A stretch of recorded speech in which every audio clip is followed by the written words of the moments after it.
Então, prosseguindo, vamos agora ver a parte de segurança. O autor dessa frase aqui é o Jorge Fernandes, pesquisador do UNB, pessoa muito interessada nisso, ele pesquisou durante muitos anos. Ele fez um resumo interessante.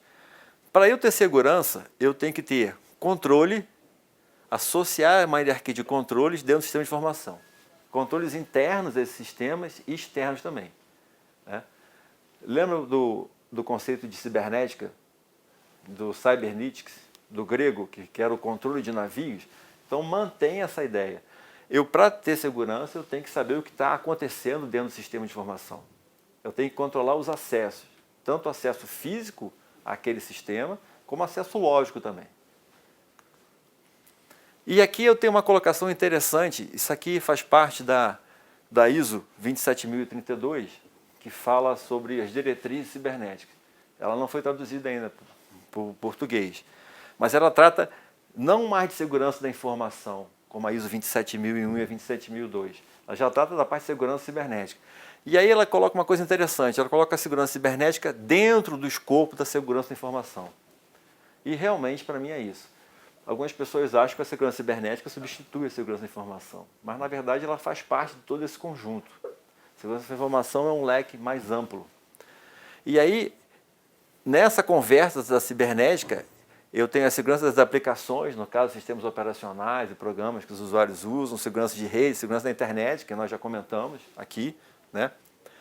Ela se relaciona também, dentro da segurança da informação, com a infraestrutura crítica, que vai ser um dos nossos assuntos na unidade 3, né? A parte de salvaguarda cibernética, a parte de crime cibernético, que não está contemplada aqui no nosso escopo, mas que vale a pena depois pesquisar também. Bom, uma definição internacional, no caso da ISO também, 27032, sobre o que é a segurança cibernética. É a preservação de uma série de propriedades. Essas propriedades elas foram se estatizando, elas foram se construindo ao longo do tempo. Começou primeiro com a confidencialidade, com a integridade, com a disponibilidade, e depois a gente vai agregando outras, como autenticidade, responsabilidade e não repúdio. Isso é a base da segurança. Então vamos ver uma por uma. Confidencialidade. O que é confidencialidade? Está relacionado àquela frase da inteligência chamada necessidade de conhecer. Só tem acesso a um documento, só tem acesso a um objeto digital, só tem acesso a qualquer coisa, a qualquer tipo de informação, quem precisa conhecer aquilo ali. Então eu mantenho restrito o acesso e deixo o acesso só para quem realmente precisa. Esse é o princípio da confidencialidade. A integridade é esse documento, vamos usar o documento que aqui é mais factível no nome do Ministério Público. Esse processo, ele está completo? Está faltando parte? Tem alguma coisa que deveria ter que não tem? Alguma página foi cortada, linha, etc e tal? Esse é a propriedade de integridade. Ele tem que estar exato e tem que estar completo. Disponibilidade. Eu tenho documentação, eu tenho processo. Eu preciso vê-lo hoje. Eu consigo acessar, não consigo acessar? Essa disponibilidade a quem precisa conhecer, ela tem que ser de pronto, tem que ser imediato. Então, por vezes, por questões de sistema ou mesmo de algum tipo de ataque, aquela informação fica indisponível, né? Eu não consigo acessar. Não porque ela não esteja lá, ela até está lá, mas eu não consigo ter acesso, digamos, de telemática, de comunicações para chegar até aquela página ali. Autenticidade. Propriedade que é essa aqui? Ela é interessante porque é o seguinte, esse documento, essa portaria, esse adendo, esse anexo, o que foi pensado em algum documento, realmente pertence àquele autor? Onde é que eu vejo isso? Eu vejo lá nos metadados, né? Realmente esse documento ele é autêntico? Ele pertence àquela pessoa que fez ou àquela instituição que fez? Então eu preciso de ter mecanismos para assegurar a autenticidade. Por exemplo, assinatura digital. Quando eu assino digitalmente, eu estou dizendo que aquele documento pertence àquela pessoa. Né? O que mais que nós temos? Responsabilidade. Né? Fica mais fácil até eu falar de inglês, o accountability. Ou seja, aquela pessoa que fez o documento, ou que fez aquele objeto digital, ela é responsável pelas consequências daquele documento. Ela não pode dizer que apareceu do nada. Não, isso aí não fui eu e tal. Ela é responsável. Então, essa propriedade aqui, ela realmente ela estava muito esquecida. Com aqueles problemas da Bolsa de Valores, da estoura da bolha imobiliária nos Estados Unidos, isso aqui voltou com força. Ou seja, se eu coloco um documento, se eu coloco alguma mensagem, eu sou responsável pelaquela mensagem e pelas consequências que podem vir daquela mensagem. Não repúdio tem muito a ver com a responsabilidade. Não repúdio eu tenho que assegurar que esse documento veio daquela pessoa. Eu mandei o documento do Eduardo para a Bruna, né? A Bruna tem que saber, ela confia que aquele documento é meu. E na hora que ela usa aquele documento em algum processo, por exemplo, e dá algum problema, eu não posso falar assim, aquele documento, não, esse documento não é meu. Ou seja, eu não posso negar a autoria de algum objeto digital. Esse eu não repúdio. Como é que o não repúdio também pode ser evitado? Também com a assinatura digital, se for um documento físico, por exemplo. E, por fim, a confiabilidade. Essa aqui foge um pouco dos parâmetros técnicos, porque o documento feito, colocado, apensado, uma mensagem de WhatsApp que você manda, ou que você recebe, como é que você vai aferir se ela é confiável ou não?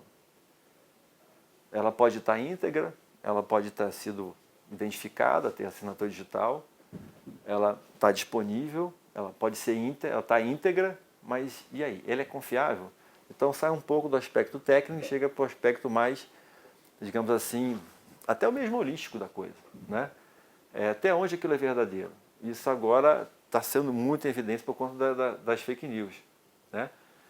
Aquilo que eu estou recebendo, eu tenho que, vira e mexe, eu tenho que parar e ver, realmente essa notícia é verdadeira? Isso aqui procede? Por exemplo, semana passada teve uma de uma menina que precisava de sangue, AB negativo. Aí você mobiliza, às vezes, uma família, um grupo de amigos, e, na verdade, aquela mensagem não é confiável, ela é falsa. Então, nós temos aí as propriedades da segurança. Vamos em frente agora falando de defesa, né? O que é a defesa? A defesa é um pouco mais fácil de fazer porque ela está mais, digamos assim, concentrada num ministério só, ou numa área só que é o próprio Ministério da Defesa. Então, essa definição aqui é uma definição de manual militar, porque a defesa tem um viés militar, mas ela não é só militar. Deixa eu perguntar para vocês, qual é a base da defesa cibernética de um país? A resposta certa seria qual? Segurança da informação. Se eu tenho uma sociedade que sabe ser segura, que sabe manusear a internet e as plataformas, se eu tenho instituições que têm segurança, porque a segurança ela é interna, ela é sistêmica dentro daquela instituição. O conjunto de instituições seguras, que fazem segurança cibernética, vão me dar um estado com que eu possa defender. É difícil de ser atacado, difícil de artifícios maliciosos fazerem sentido nele. Então a defesa ela trabalha mais em rede, ela trabalha mais num conjunto. Ela não é, digamos assim, problemas internos da instituição. Segurança cibernética é problema interno, a defesa é problema nacional. Então tem um traçado, é uma rede de colaboração, capitaneada pelo Ministério da Defesa. Então aqui nós temos, que faz parte do planejamento nacional, que o objetivo é proteger os interesses da defesa nacional, nós estamos falando agora de Estado, nós estamos falando mais de instituição, né? E também entra a parte de inteligência. E veja que interessante, a defesa sai da sua área de atuação nacional, dos seus sistemas, e vai ao encontro de sistemas de informação do oponente. Então, na segurança, quando eu sou atacado, eu não vou me preocupar, por exemplo, em me contrapor àquele hacker, em atacar aquele hacker também, tirar de ação. Mas na defesa, não. Defesa eu posso contra-atacar. Assim como eu faço isso cineticamente, que se alguém dá um tiro em mim, eu revido o tiro, se alguém me ataca, eu posso atacar quem está me atacando. Então a defesa, ela tem essa, que nós chamamos assim de uma maneira sutil, de defesa ativa. Eu posso ir contra o meu oponente. Até para neutralizar aquele ataque. E dentro da defesa aparece um contexto muito interessante, que é o da guerra cibernética. A guerra cibernética não é mais ficção. Aliás, há mais de décadas que não é ficção. Ela realmente acontece, ela faz parte de um contexto muito maior que a da guerra da informação. Isso sim é histórico.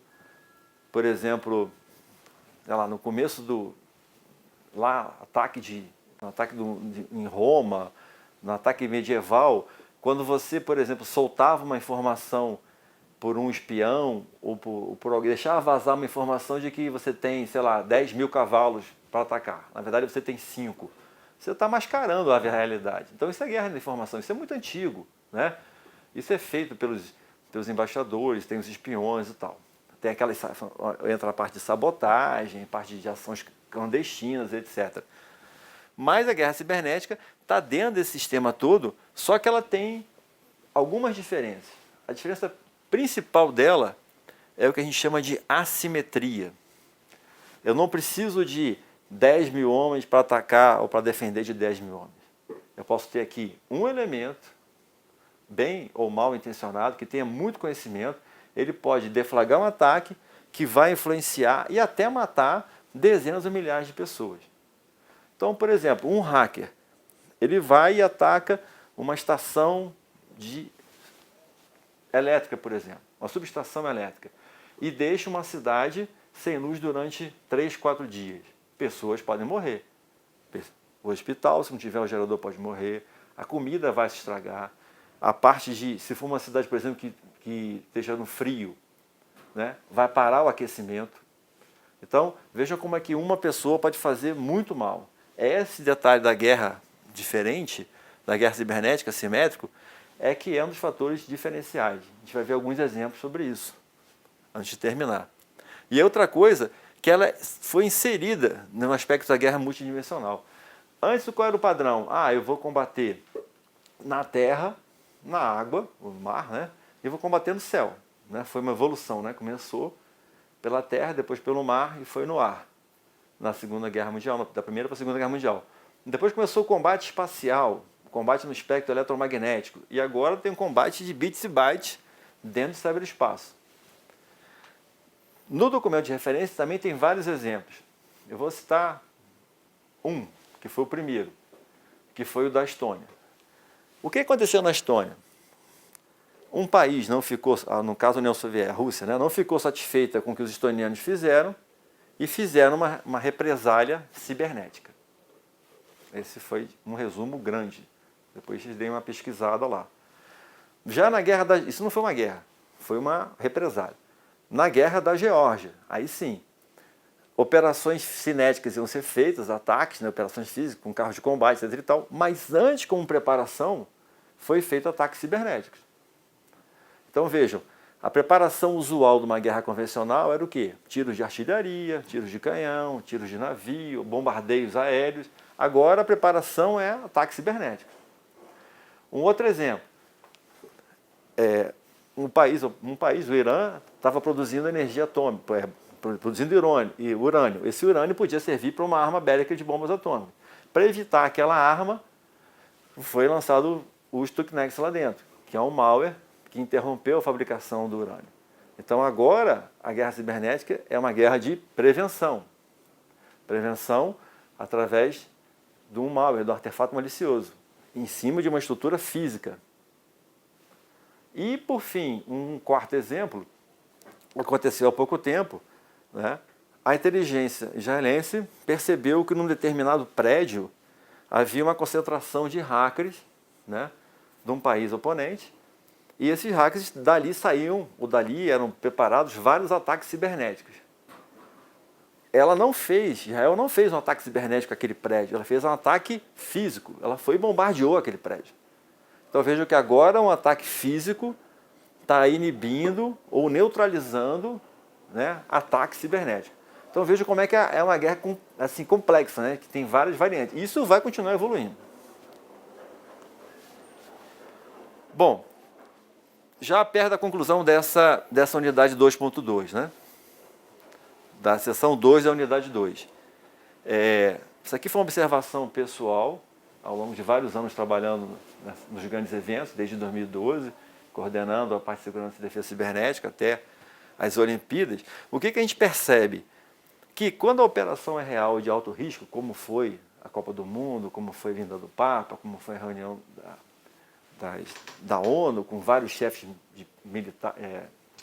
chefes de Estado, etc. e tal, é uma coisa real que está acontecendo, que é na hora, você tem que tomar decisão na hora. Nessas oportunidades, que tem alto risco, as duas coisas se fundem. A segurança e a defesa, elas andam juntas. Você tem que cuidar, por exemplo, da segurança de uma instituição, da segurança de um ministério que está promovendo aquilo ali para não ser atacado. Você tem que defender contra ataques cibernéticos de todas as partes do mundo, inclusive internas também. E você também tem que se preocupar com as infraestruturas críticas. Por exemplo, no Rio de Janeiro, que foi a Olimpíada. Ali a preocupação também é com ataques cibernéticos em cima da parte elétrica, da parte de água, da parte de tráfego, do tráfego aéreo. Então, a preocupação ela é muito holística, é multifacetada. Então, na verdade, quando, vamos chamar assim, a coisa pega e é real, essa parte de segurança e defesa, elas andam juntas e, o mais importante de tudo, a coordenação tem que ser única. Tem que ter um só coordenador, senão não funciona. Fechando agora essa unidade, eu queria dar um exemplo de como é que a defesa cibernética ela se relaciona com as outras áreas. Porque pode parecer, a defesa é coisa do Ministério da Defesa, para que isso tem a ver com o Ministério Público? Primeiro que, lá dentro, no caso, a gente vai comentar na próxima unidade, do Comando de Defesa Cibernética, existem instituições lá que podem ser muito úteis quando acontecer algum problema aqui. Tomara que Deus que não aconteça, mas um ataque, né, uma perda de material, de alguma coisa assim mais séria, pode recorrer ao Comando de Defesa Cibernética para ajudar a resolver esse problema. E a outra é que a defesa ela se relaciona com as infraestruturas críticas, que são, de certa forma, monitoradas pelo Ministério Público. Os serviços prestados de telecomunicações, de energia, a parte financeira, a parte nuclear, nem tanto. Não aqui no Distrito Federal. Mas há um relacionamento. E esse exercício Guardião Cibernético, vocês podem depois conferir mais alguma informação aqui na fonte, lá na internet, ele justamente faz isso. Ele reúne algumas infraestruturas críticas e trabalha, simula ataques, simula ações de rede para se preparar contra um ataque real. Então vejam como é que começa a conversa aqui em tempo de paz. Já que não tem ação real, a gente simula em tempo de paz. E o GSI, que é encarregado da segurança institucional, da segurança da informação, ele participa realmente com sempre está ali presente, está sempre colaborando. Fora alguns outros órgãos também de segurança, públicos e privados. Então, assim, levando essa consciência, essa ideia de que a segurança e a defesa cibernética tem que trabalhar juntas e tem que se relacionar, por exemplo, através desse exercício aqui, nós encerramos a sessão 2 da unidade 2.